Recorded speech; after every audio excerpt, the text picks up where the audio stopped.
লেনদেন। আমরা আজকে হিসাব বিজ্ঞানের দ্বিতীয় অধ্যায় লেনদেন শিখবো। তোমরা এই ভিডিও টাইম দেখছো, অনেকে টাইম দেখে এই থাম্বনেলে ক্লিক করছো।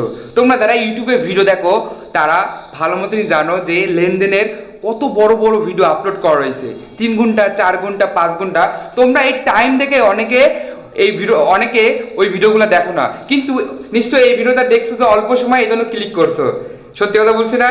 তাহলে ভাই তোমরা তো বুঝতে পারছো ভাইয়া অল্প সময়ের মধ্যে তোমাদেরকে লেনদেন একদম দুধের মতন সাদা করে দেবে আজকে, ঠিক আছে? তো ভাইয়ার কথা মনোযোগ দিয়ে শোনো এবং নজরটা একটু বড় করে বোর্ডের দিকে তাকাও, যাতে একটা পয়েন্টও বা একটা কথা তোমাদের যাতে মিস না হয়, ঠিক আছে? তো আমাদের লেনদেন শিখতে হলে কিছু বেসিক জানা লাগবে। বেসিক না জানলে তুমি এটা করতে পারবা না। আচ্ছা লেনদেনটা কি? লেনদেনটা কি আসলে? দেখো, লেনদেনের মধ্যেই এর ব্যাখ্যা দেওয়া রয়েছে। লেন আর কি দেন। মনে করো কলমটা লেন, কলমটা নাও, আর কি দেন, কিছু দেন, কি দেবে? টাকা দেবে, মাংনা কেউ দেবে কলম। তাহলে সংজ্ঞা বুঝতে পারছো লেনদেনের? তাহলে দেওয়া এবং নেওয়ার মাঝে যেটি সৃষ্টি হয় তাকে কি বলা হয় ভাইয়া? লেনদেন বলা হয়। কি বলা হয়? লেনদেন বলা হয়। ভুলবার অত কোনো কিছু বলা লাগবে না, সিম্পল, ঠিক আছে? সিম্পল ব্যাখ্যা। তারপর দেখো 2 নম্বরে, ঘটনা থেকে লেনদেন সৃষ্টি হয়। কোথা থেকে? ঘটনা থেকে লেনদেন সৃষ্টি হয়। ঘটনাটি আবার কি? ঠিক আছে, তোমরা ঘটনা শিখবো। ঘটনা সাধারণভাবে যা কিছু ঘটে তাকে ঘটনা বলে। যা কিছু ঘটে সেটাই তো ঘটনা, তাই না? এর তো জটিল কোনো কিছু নাই। ঘটনা আবার 2 ভাগে ভাগ করা হয়, এটা ভালো করে বুঝতে হবে। 2 ভাগে কি? একটা হলো আর্থিক ঘটনা আর একটা কি, একটা অনার্থিক ঘটনা আর একটা কি আর্থিক ঘটনা, ঠিক আছে? বুঝতে পারছো? অনেকে আবার এটাও বোঝেন যে আর্থিক ঘটনা কি আর অনার্থিক ঘটনা কি। দেখো ভাইয়ের কথা শুনে এবার বোর্ডের দিকে তাকাও। অনার্থিক ঘটনা যে ঘটনা দ্বারা ব্যক্তি বা প্রতিষ্ঠানের কোনো আর্থিক অবস্থার পরিবর্তন ঘটেনি তাকে অনার্থিক ঘটনা বলে। যে ঘটনা দ্বারা ব্যক্তি বা প্রতিষ্ঠানের কোনো আর্থিক অবস্থার পরিবর্তন ঘটেনি তাকে কি বলা হয়? অনার্থিক ঘটনা। আর আর্থিক ঘটনা কি? যে ঘটনা দ্বারা ব্যক্তি বা প্রতিষ্ঠানের আর্থিক অবস্থার পরিবর্তন ঘটেছে সেটাকে বলা হয় আর্থিক ঘটনা। কি বলা হয়? আর্থিক ঘটনা। যে ঘটনা দ্বারা ব্যক্তি প্রতিষ্ঠানের অবস্থা, আর্থিক অর্থ তো পরিবর্তন হবে, আবার অর্থ পরিবর্তন হওয়া মানে তো অবস্থার পরিবর্তন হওয়া। ওই অবস্থার পরিবর্তনকে কি বলা হয় বলতো? আর্থিক ঘটনা বলে। বুঝতে পারছো? ক্লিয়ার? বুঝতে পারছো? চলো তাহলে পরবর্তী ধাপে যাওয়া যাক। আমি আশা করছি তোমরা আর্থিক ঘটনা ও অনার্থিক ঘটনা বুঝতে পেরেছো। তখন আমি একটা এক্সাম্পল দিই না, এক্সাম্পল দিলে হয়তো তোমরা ভালো করে বুঝতে পারতে। আচ্ছা দেখো, অনার্থিক ঘটনা কি ঘটনা? অনার্থিক ঘটনা মনে করো যে ঘটনায় তোমার প্রতিষ্ঠানে কোনো পরিবর্তন হয়নি, হতে পারে সেটা কি বলতো? ম্যানেজার। এই তাকাও, ম্যানেজার কি বলতো? ম্যানেজারের মৃত্যু, ঠিক আছে? ম্যানেজারের মৃত্যু, এইটাই কি কোনো তোমাদের এটাই তোমার ব্যবসা কোনো পরিবর্তন হবে? ম্যানেজারের মৃত্যু হয়েছে, তুমি আর একটা ম্যানেজার কি করবা বলতো? হায়ার করবা, তাহলে ব্যবসায় কোনো পরিবর্তন হবে না। তারপর হতে পারে পণ্য ক্রয়ের ফরমাইশ। কি বলতো? পণ্য ক্রয়ের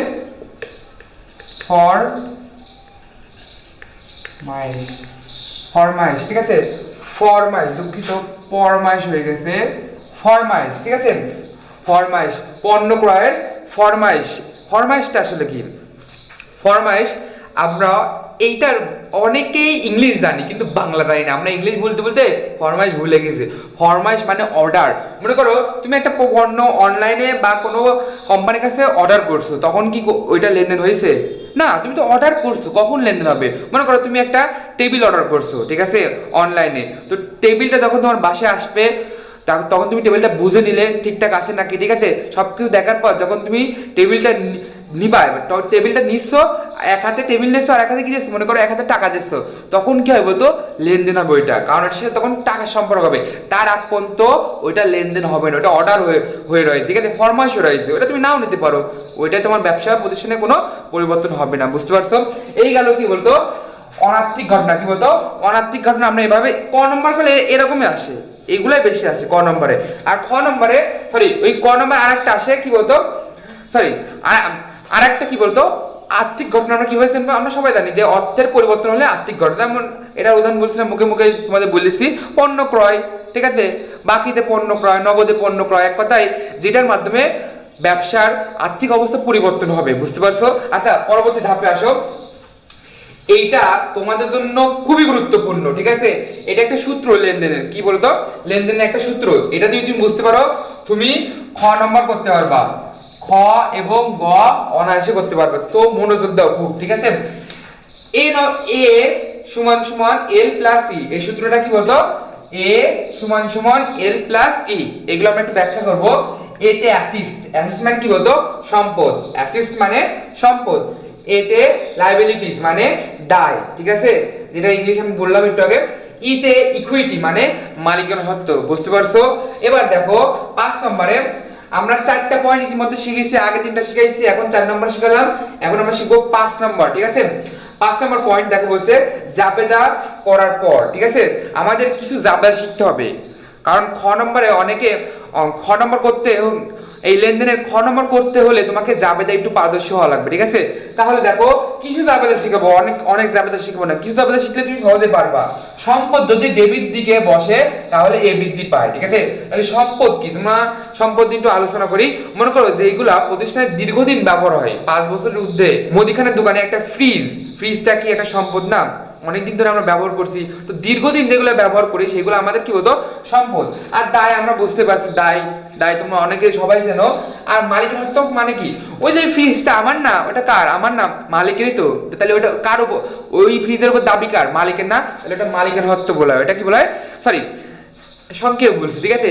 যেটার উপর মালিকের অধিকার থাকে, কি থাকে, যেটার উপর মালিকের অধিকার থাকে সেটাই কি বলতো, মালিকের হত্য। এটা কি বলতো, মালিকের হত্য, বুঝতে পারছো?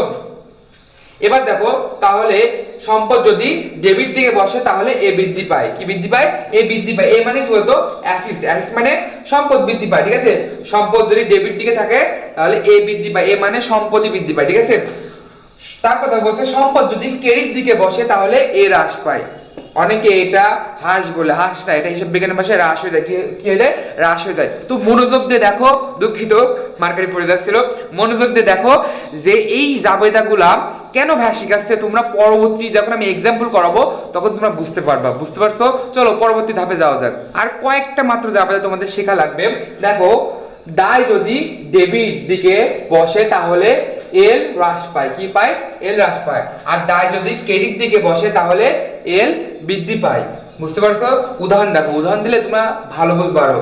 বাকিতে আসবাবপত্র ক্রয়, ঠিক আছে, কয় টাকার বলতো, 2000 টাকা। কয় টাকা, 2000 টাকার। তো এখানে তুমি জাবেদা করবা, জাবেদা করার আর একটা শর্টকাট নিয়ম আছে। মনে করো যেটা তোমার কাছে আসে সেটা ডেবিট, আর যেটা তোমার কাছে চলে যায় সেটা ক্রেডিট। তাহলে একটু ভাবো তো, বাকিতে আসবাবপত্র ক্রয় করলে তাহলে কি আসছে আমার কাছে, নিশ্চয়ই আসবাবপত্র আসছে আমার কাছে, তাহলে আসবাবপত্র হিসাব ডেবিট আমি কি দেবো বলতো, ডেবিট দিলাম, ভালো কথা, আমরা এগুলো পরে করবো, ঠিক আছে? ডেবিট দিলাম। আর যেহেতু এটা বাকিতে করছি, কিসে করছি, বাকিতে করছি, নগদে করছি নাকি, সরি নগদে আমরা কিনছি নাকি, আমরা বাকিতে কিনছি না, তাহলে বাকি হলে বাকি যে যখন আমরা ক্রয় করি তখন আমরা হই কি বলতো, পাওনাদার, কি হয়, পাওনাদার, ঠিক আছে? তাহলে পাওনাদার হিসাব কি দেবো বলতো, ক্রেডিট। তো এখানে খেয়াল করে দেখো সম্পদটা এবার কোন দিকে রয়েছে, ডেবিট দিকে না?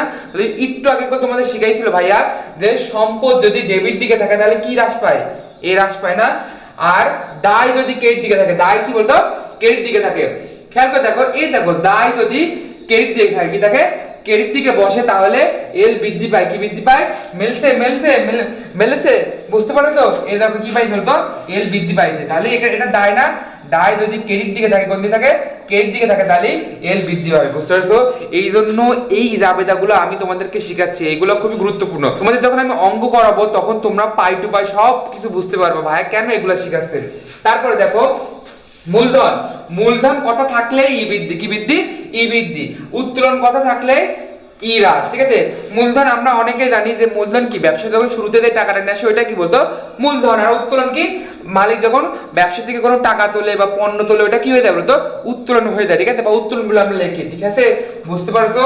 তারপরে উদাহরণ দেখো বলছে, আচ্ছা আরেকটা জাবেদা আছে এর পাশে, আয় আর ব্যয় ডেবিট দিকে থাকলে ই হ্রাস, আয় আর ব্যয় ডেবিট দিকে বসলে ই হ্রাস, আয় ব্যয় ক্রেডিট দিকে বসলে ই বৃদ্ধি, বুঝতে পারছো? ক্লিয়ার? এবার উদাহরণ আসলে বলছে ব্যাংকে জমা 30,000 টাকা, তাহলে ব্যাংকে যদি তুমি 30,000 টাকা জমা দাও তাহলে তোমার কি বাড়ছে? ব্যাংক বাড়ছে না? তাহলে কি ব্যাংক হিসাব ডেবিট, আর তোমার কি নগদ টাকা চলে আসছে না? তোমার টাকা খরচ আসছে না, মানে তোমার হাতের যে নগদ টাকাটা ওইটা কোথায় আসছে বলতো? ব্যাংকে যাচ্ছে, তাই নগদ চলে আসছে, নগদের হিসাব ক্রেডিট। তাহলে দেখো তো ব্যাংক একটা সম্পদ না, সম্পদ কিনা?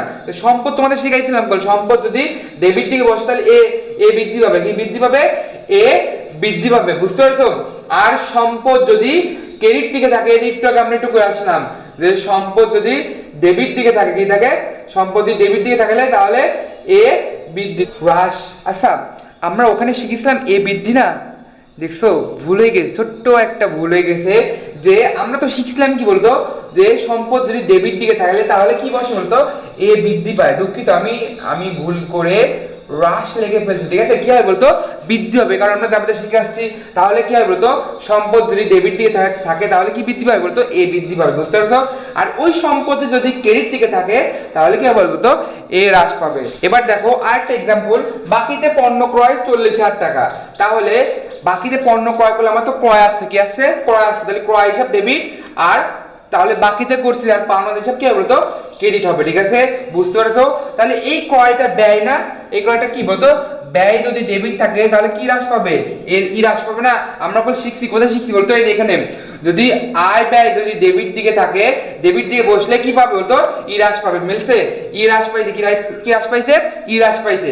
আর পাওনাদার ক্রেডিট, তাহলে দায় যদি ক্রেডিট দিকে থাকে, দায় যদি আমরা কোথায় পড়ছি না, এই যে এখানে পড়ছি, দায় যদি ক্রেডিট দিকে বসে তাহলে এল বৃদ্ধি, কি বৃদ্ধি? এল বৃদ্ধি। মিলেছে? বুঝতে পারছো? এই পর্যন্ত সবার ক্লিয়ার? আশা করি তোমরা এই পর্যন্ত বুঝতে পারছো। এবার আমরা শিখবো কোন প্রশ্নগুলা লেনদেনে বেশি আসে। এই 3টা প্রশ্ন সব থেকে বেশি আসে লেনদেনে। দেখো তাহলে ক নম্বরে, লেনদেন নয় এমন ঘটনা চিহ্নিত করো, মোট পরিমাণ নির্ণয় করো। মানে কোনগুলো লেনদেন আর কোনগুলো লেনদেন নয় এটা আমাদের চিহ্নিত করে এটা ব্যাখ্যা করতে বলছে, ঠিক আছে? বা অঙ্কটা করতে বলছেন। তারপর দেখো খ নম্বর বলছে লেনদেনগুলোর সমীকরণ পদ্ধতি ব্যাখ্যা করো। সমীকরণ ব্যাখ্যা চাইছে, সমীকরণের প্রভাব চাইনি।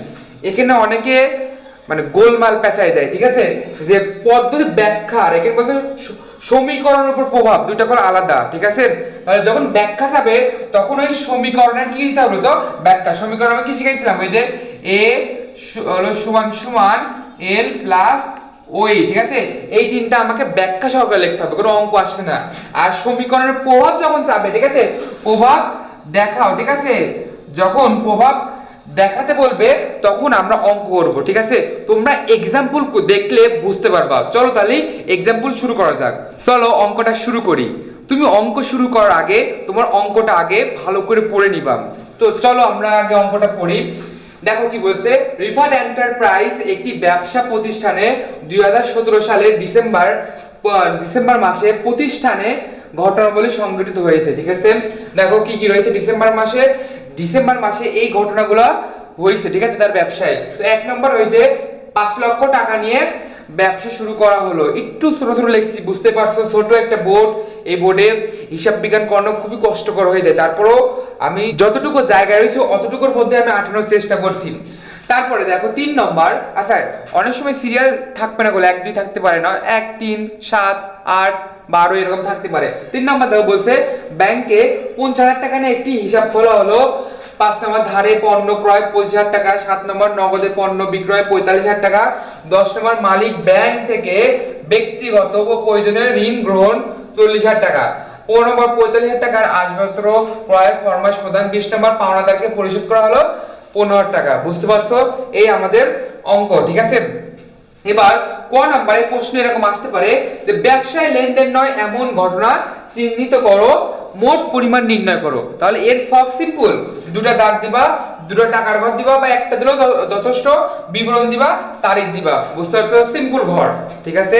এবার লেনদেন নয় আমরা জানি যে কোনটা লেনদেন আর কোনটা লেনদেন নয়, তাই না? যেটার সাথে কোনো আর্থিক অবস্থা নাই, সরি, যে হিসাবটা তোমার অনার্থিক, কোনো অর্থের সম্পর্ক নাই, সেটা লেনদেন নয়। আর যেটার সাথে টাকার সম্পর্ক আছে সেটাই কি বলতো? লেনদেন। বুঝতে পারছো? তাহলে আমরা পড়বো। আমরা ইতিমধ্যে পড়ে দেখলাম যে 5 লক্ষ টাকা ব্যবসা শুরু করেছে, ব্যাংকে 50,000 টাকা কি করছে বলতো, একটা হিসাব খুলেছে, ধারে পণ্য ক্রয় করেছে, এগুলো তো লেনদেন, লেনদেন না। তারপর দেখো 7 নম্বর নগদে পণ্য বিক্রয় লেনদেন। 10 নম্বর দেখো মালিক ব্যাংক থেকে ব্যক্তিগত প্রয়োজনে ঋণ গ্রহণ করেছে। আচ্ছা, মালিক তার ব্যক্তিগত প্রয়োজনে ঋণ নিতে পারে, তার মেয়ের পড়াশোনার খরচে, তার মেয়ের বিয়েতে, বা ছেলেদের বিভিন্ন রকম খরচে, মানে তার ছেলের বিভিন্ন রকম খরচে সে কি করতে পারে, ঋণ নিতে পারে। এটা তো ব্যবসার সাথে কোনো সম্পর্ক নাই। সম্পর্ক আছে বলছে নাকি ব্যবসার জন্য ঋণ নেছে? না, এরকম কোনো কথা নাই। তাহলে এটা লেনদেন নাই, কারণ এখানে ব্যবসার কোনো আর্থিক অবস্থার পরিবর্তন ঘটেনি। তার মানে আমরা লিখতে পারি না 17 সাল দেবো, কত সালের অঙ্ক, 2017 সাল, 2017 সালে লিখবা। তারপর ডিসে মানে সংক্ষিপ্তে, ডিসেম্বরের সংক্ষিপ্ত কি বলতো, ডিসে 10 লিখে বিবরণটা খালি এখান থেকে তুমি দেখে দেখে লিখে দিবা। মালিক ব্যক্তিগত প্রয়োজনে ব্যাংক থেকে ঋণ গ্রহণ, ঠিক আছে, কয় টাকা, 40,000 টাকা। কয় টাকা, 40,000 টাকা। বুঝতে পারছো? শেষ। তারপর বলছে 15 নম্বর 45,000 টাকার আসবাবপত্র ক্রয়ের ফরমাশ প্রদান। তারপরে বলছে 20 নম্বর পাওনাদারকে পরিশোধ, এটা তো লেনদেন, পরিশোধ করতে। আচ্ছা, এর আগেরটা যেটা পড়লাম 15 নম্বর 45,000 টাকার আসবাবপত্র ক্রয়ের ফরমাশ প্রদান। আমি তোমাদের এর আগে শিখেছি না যে ফরমাশ থাকলে ওইটা লেনদেন হবে না, যেটার ইংলিশ আমরা বলি অর্ডার। অর্ডার বলতে বলতে আমরা ফরমাশ ভুলেই গেছি, ঠিক আছে। ফরমাশ মানে অর্ডার করা। তাহলে এটা তো অর্ডার করছে, এখনো কি মাল হাতে পাইছি বা পণ্যটা হাতে পাইছি যে, বা টাকা লেনদেনের কোনো কথা আসছে না, তাহলে এটা লেনদেন নাই। এই প্রশ্ন দ্বারা আর্থিক অবস্থার কোনো পরিবর্তন, ব্যবসায় কোনো আর্থিক অবস্থার পরিবর্তন ঘটেনি। বুঝতে পারছো? তাহলে আমরা লিখতে পারি না যে 15 নম্বর আসবাবপত্র ক্রয়ের ফরমাশ প্রদান। ওই প্রশ্ন থেকেই তুমি লিখে দিবা, ঠিক আছে। এটা মুখস্থ করা লাগবে না। হিসাব বিজ্ঞান কোনো কিছু মুখস্থ করা লাগে না, খালি তুমি নিয়ম জানলে সহজে তুমি 10-এ 10 ইজিলি তুলতে পারবা, ঠিক আছে। তাহলে কয় টাকা করেছিল, মানে ফরমাশ কয় টাকা করেছিল, 45,000 টাকা। আমি 45,000 টাকা লিখবো। এবার দেখো এই দুটো যোগ করে দেবো, যোগ করে কত হচ্ছে, 85,000 টাকা, ঠিক আছে। অঙ্ক শেষ। বুঝতে পারছো? এবার আমরা খ নম্বর শিখবো। দেখো খ নম্বর এরকম প্রশ্ন সব থেকে বেশি আসে যে ঘটনা সমূহ থেকে লেনদেন চিহ্নিত করো, সমীকরণ পদ্ধতি তার কারণ ব্যাখ্যা করো। সমীকরণ পদ্ধতির কারণ ব্যাখ্যা চাইছে। খ নম্বর এবং গ নম্বর কিছুটা সেম আছে, তোমাকে বুঝে তারপর উত্তর দিতে হবে। তারপরে এখানে শখটা দেখে তোমার একটু ঘিজিমিজি তোমার এই শখটা দেখে তোমার একটু ঘিজিমিজি লাগতে পারে, কারণ আমি ছোট্ট একটা শখে এত কিছু লিখছি। তুমি তো খাতায় বড় জায়গা পাবা, সহজে তুমি লিখতে পারবা, ঠিক আছে। তো আমরা দেখো 1 নম্বর বলছে 5 লক্ষ টাকা নিয়ে ব্যবসা শুরু করা হলো। 5 লক্ষ টাকা নিয়ে ব্যবসা শুরু করা হলো, ঠিক আছে। তাহলে এটা কি লেনদেন নয়? অবশ্যই লেনদেন এটা, ঠিক আছে। কারণ সে ব্যবসা শুরু করলো, আর্থিক অবস্থার পরিবর্তন তো হয়েছে, ব্যবসায় হয়েছে না। তাহলে আমরা দিতে পারি এটা কি বলতো, 1 নম্বর লেনদেন দিতে পারি। আচ্ছা, কি কারণে লেনদেন হলো এটা তো আমি বুঝছি, স্যারকে তো বোঝাতে হবে না। তুমি সুন্দর করে এভাবে ব্যাখ্যা লিখবা যে নগদ অর্থ মূলধন স্বরূপ অনয়ন করা, মানে আনা হয়েছে, ঠিক আছে। আর্থিক অবস্থার পরিবর্তন হয়েছে, নিজের মতন বানা লিখবা, ঠিক আছে। আমি গাইডে গুলো আরো একটু বড় হয়েছে, আমি সংক্ষেপে লিখছি যে পরিবর্তন হয়েছে। এক্ষেত্রে হিসাব সমীকরণের এ সমান সমান এল প্লাস ওই হিসাব সমীকরণের উপাদানের এ এবং ই উভয় বৃদ্ধি পেয়েছে। এখন তোমরা প্রশ্ন করতে পারো, ভাইয়া কিভাবে বুঝবো যে এ বৃদ্ধি পাইছে আর ই হলো, সরি এ আর ই দুটাই বৃদ্ধি পেয়েছে? দেখো তুমি যদি প্রথমটা জাবেদা করো, জাবেদা কি দাঁড়ায় যে 5 লক্ষ টাকা নিয়ে ব্যবসা শুরু করলো, তাহলে নগদান হিসাব ডেবিট আর মূলধন হিসাব কি বলতো, ক্রেডিট। তো তোমাদের ভাইয়া জাবেদা শিখাইছে না, যদি নগদ যদি কোন দিকে থাকে, ডেবিট থাকে, তাহলে কি বৃদ্ধি পাবে বলতো, এ বৃদ্ধি পাবে। মানে নগদ মানে কি, সম্পদ যদি ডেবিট দিকে থাকে তাহলে এ বৃদ্ধি হবে।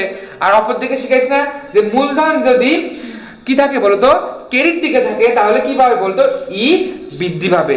তোমরা যারা এখনো বুঝতে পারছো না, একটু ভিডিওটা পিছনে যাও, ওই জাবেদাগুলো ভালো করে বুঝে আসো। জাবেদা পারলে তুমি এটা পারবা, বুঝতে পারছো। তারপর দেখো 3 নম্বর বলছে ব্যাংকে 50,000 টাকা নিয়ে একটি হিসাব খোলা হলো। তাহলে ব্যাংকে একটা হিসাব খুলছে, তাদের অর্থ লেনদেন হয়েছে, এটাও লেনদেন। তো 3 নম্বর দিলাম লেনদেন। কি করতে লেনদেন হয়েছে আমরা ব্যাখ্যা করব। নগদ অর্থ ব্যাংকে জমা দেওয়ার ফলে সম্পদ হ্রাস এবং ব্যাংকের হিসাব সম্পদ বৃদ্ধি পাইছে, তাই না। তাহলে বলতে পারি আমরা যে সমীকরণ এ সমান সমান এল প্লাস ওই হিসাব সমীকরণে এ হ্রাস এবং এ আবার বৃদ্ধি পেয়েছে। অনেকে একটু মাথার উপর দেখেছে, তাই না? আচ্ছা আমি তোমাদের ক্লিয়ার করে দিচ্ছি। এটা মনে করো তোমার হাতে কিছু টাকা রয়েছে, এখানে যা টাকা রয়েছে সেটা দেবো, উদাহরণ 50,000 টাকা রয়েছে। এই টাকাটা নিয়েই তুমি যা ব্যাংকে জমা দিয়ে আসলে, তাহলে তোমার হাতে যে 50,000 টাকা ছিল ওটা তো ব্যাংকে রাখে আসলে, তাহলে তোমার হাতের টাকা থাকলো, হাতের টাকা শেষ হয়ে গেল না? তাহলে হাতের যে টাকাটা ওই টাকাটা তো সম্পদ, তাহলে সম্পদ কমে গেল না? আবার তুমি যে ওই 50,000 টাকা ব্যাংকে রাখলে, ব্যাংকেও তো ওই টাকাটা তোমার সম্পদ, সম্পদ না? তাহলে একটা সম্পদ বাড়ছে, একটা সম্পদ কমছে। এই জন্য এই একবার কি পাইছে বলতো, হ্রাস পাইছে, একবার বৃদ্ধি পেয়েছে। বুঝতে পারছো? তারপর দেখো 5 নম্বর, সরি আগে আমরা উদাহরণ পড়বো। 3 নম্বর শেষ, তারপরে 5 নম্বর বলছে ধারে পণ্য ক্রয় 25,000 টাকা। ধারে পণ্য ক্রয় করছে, তো এটা তো আর্থিক অবস্থা পরিবর্তন ঘটছে, ধারে পণ্য ক্রয় করছে, তাই কয়েছে হয়তো বা এখন দিচ্ছি না টাকা, কিছুদিন পর বা কয়দিন পর তো আমার টাকা দেওয়া লাগবে না, এটা তো লেনদেন।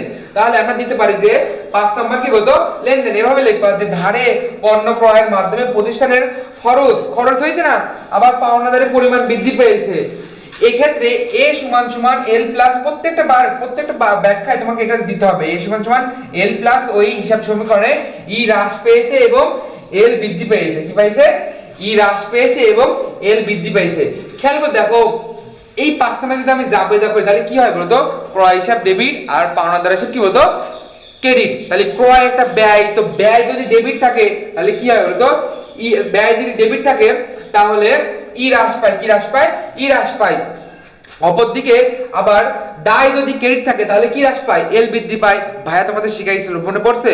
মেলছে তোমাদের, না মিললে ভালো করে ওই জাবেদাটা পড়তে হবে। আমি আবার বলছি, জাবেদা তুমি যদি না বলো তাহলে এটা করে বুঝবা না তুমি, ঠিক আছে? আর মজার বিষয় কি জানো তো, তুমি যদি খ নম্বর বোঝো, গ নম্বরটা আরো সহজ, দুধের মতন সহজ হতে হবে, ঠিক আছে? বুঝতে পারছো? মজা করছে ভাইয়া তোমাদের সাথে একটু। তারপরে 5 নম্বর শেষ, বুঝতে পারছো? তারপরে আমরা 7 এ যাবো। 7 নম্বর হচ্ছে নগদে পণ্য বিক্রয় 45,000 টাকা। নগদে বিক্রয় করছে, আয় হয়েছে, তাহলে আর্থিক অবস্থার পরিবর্তন হবে। তাহলে আমি এটা লিখতে পারি না, লেনদেন। এটা কি বলতো, লেনদেন। তাহলে নগদ পণ্য বিক্রয় করায় নগদ সম্পদ এ বৃদ্ধি ও বিক্রয় আয়ের ফলে মালিকানা সত্ত্ব ই বৃদ্ধি পাইছে। মানে যখন মনে করবা, আচ্ছা আমি তোমাদের ক্লিয়ার করে দিই, মনে করো তুমি যখন আয় করবা তাহলে ওই আয়টা তোমার তো সম্পদ বাড়ছে। সম্পদ বাড়া মানে কি, মালিকের বাড়া না? ওই সম্পদটা কার, মালিকের না? তাহলে সম্পদ যদি আয় হয় তাহলে আয় তো বৃদ্ধি পাবেই, মানে নগদটা তো বৃদ্ধি পাবে। আবার কি নগদ বৃদ্ধি পাওয়া মানে মালিকের হাতে বৃদ্ধি পাওয়া না, কারণ ওই নগদ টাকাটা কার, মালিকের। এই জন্য দেখো এখানে এও বৃদ্ধি পাইছে, যে এ সমান সমান এল প্লাস ওই সমীকরণে এ এবং ও উভয় বৃদ্ধি পেয়েছে। বুঝতে পারছো? ক্লিয়ার ভাইয়া?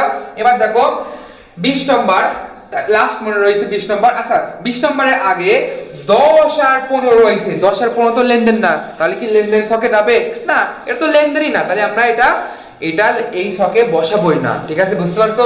আর লাস্ট তাহলে থাকলো কি, 20 নম্বর, পাওনাদারকে পরিশোধ করা হলো 15,000 টাকা। 15,000 টাকা যদি পরিশোধ করা, যেমন আর্থিক অবস্থা পরিবর্তন হয়েছে, আমি টাকা পরিশোধ করে দিলেন, তাহলে লিখবা যে 20 নম্বর লেনদেন পাওনাদার পরিশোধ করায় এল হ্রাস পাইছে।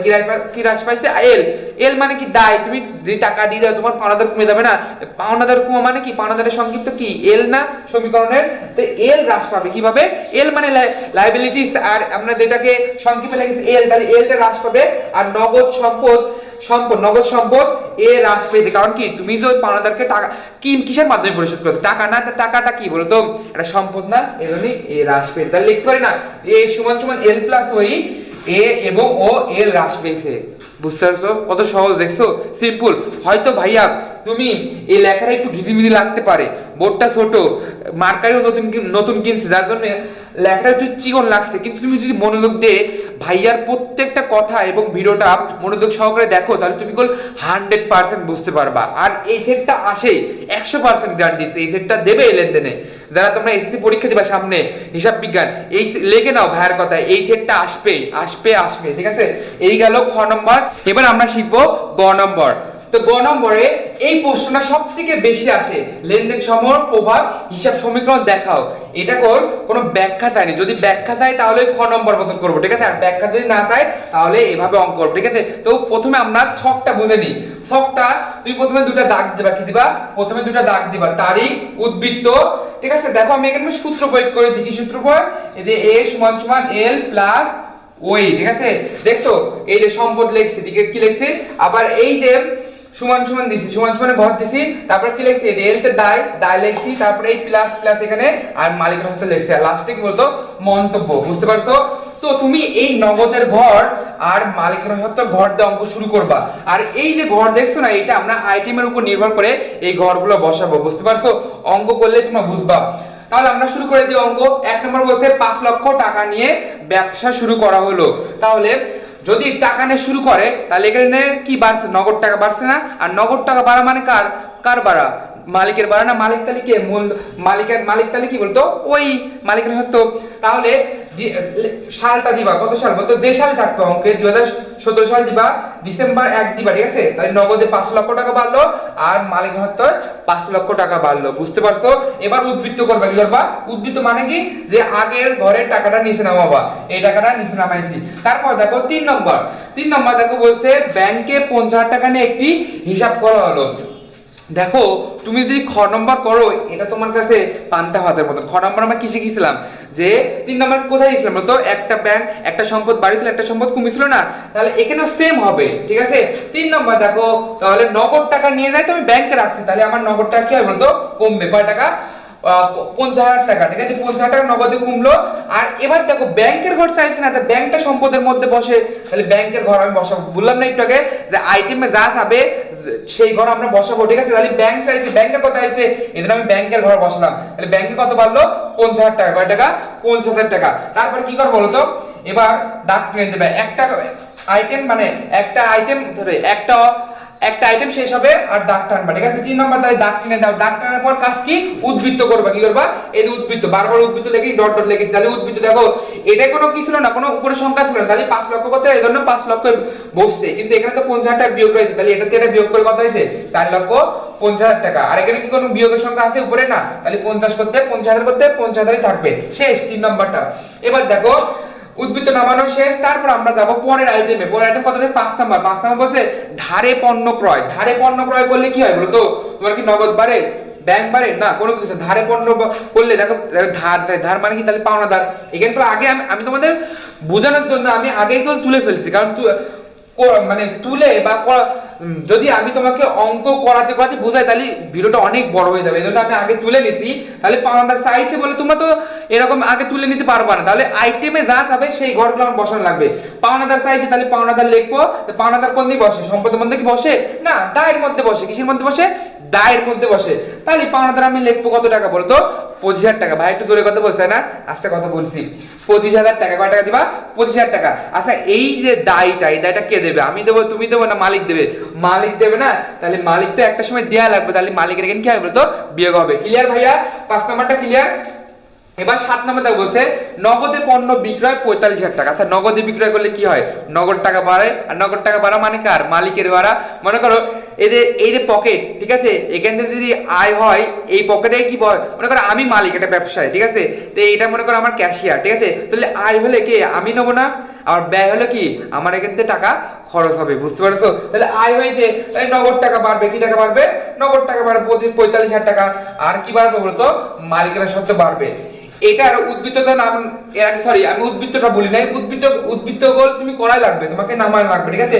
এই 50,000 টাকা নামাই দিবা, সরি 4,50,000 টাকা নামাই দিবা, 50,000 টাকা নামাই দিবা, তারপর 25,000 টাকা নামাই দিবা। এইটা এটা বিয়োগ রয়েছে বলে এটা থেকে বিয়োগ করে এটা নামাই দিবা। ঠিক আছে? 4,75,000 হচ্ছে। এবার দেখো 45,000 টাকা হয়েছে না? 45,000 টাকা তো বসানো শেষ। এবার আবার উদ্বৃত্ত করবা, তাহলে এটা থেকে যোগ করে এত টাকা হয়েছে, এটা নেমে গেছে, ঠিক আছে, এটাও নেমে গেছে, আর এটা যোগ করে এত টাকা হয়েছে। বুঝতে পারছো? এই গেল আমাদের 7 নম্বর শেষ। কয় নম্বর? 7 নম্বর শেষ। ঠিক আছে? এবার 10 আর হলো রয়েছে 15 নম্বর। 10 আর 15 তো লেনদেনই না, এটা কি বসবে? 10 আর 15 না, এটা তো লেনদেনই না, লেনদেনের মধ্যে বসবে না। তাহলে থাকলো কি আর? 20 নম্বর। 20 নম্বর কি বলছে? পাওনাদারকে পরিশোধ করা হলো। আচ্ছা পাওনাদারকে পরিশোধ করা হলো কি দিয়ে? নগদ টাকা দিয়ে না? তাহলে আমরা কি দিতে পারি এখানে? নগদ টাকা কি বাড়বে না কমবে? কমবে, অবশ্যই কমবে, কারণ নগদ টাকা দিয়েই তো আমি পরিশোধ করছি। তাহলে নগদ টাকা এখানে তুমি কমাই দিবা। ঠিক আছে? আর এই নগদ টাকাতে কি পরিশোধ করছি? পাওনাদার পরিশোধ করছি না? তাহলে পাওনাদার কমবে না, তাহলে পাওনাদার কমাই দিবা। এবার তারপর উদ্বৃত্ত করবে। এটা বিয়োগ দিয়ে 4,80,000 টাকা হয়েছে, আর এটা 50,000 টাকা 50,000 টাকায় রয়েছে, কারণ এর আগে কোনো কিছু নাই। ঠিক আছে? আচ্ছা এই যে 25,000 থেকে 15,000 বাদ দিলে কত হয় 10,000 টাকা, আর এখানে তো কোনো কিছু নাই, তাহলে 5,20,000 করতে 5,20,000 বসছে, বুঝতে পারছো? এই পর্যন্ত ক্লিয়ার? তাহলে এবার দেখো থাকলো কি 4,20,000 আর 50,000। তুমি এই দুইটা ঘর সমান কি করবা বলো তো, একটু বড় করবা, আর এদিকে এই ঘরটা বড় করবা, এদিকে এই ঘর আর এই ঘর বড় করার কোনো দরকার নাই, আর এদিকে এই ঘরটা বড় করবা, তাহলে এটা নাই এটা বড় করবা, ঠিক আছে? এইভাবে রাখবা। এবার দেখবা যে তোমার সম্পদ সাইডে দুটো যোগ করবা, 4,80,000 টাকা আর 50,000 টাকা যোগ করে কথা হচ্ছে বলতো 5,30,000 টাকা হচ্ছে, ঠিক আছে? তোমরা ক্যালকুলেটর ব্যবহার করে এটা বাই করবা।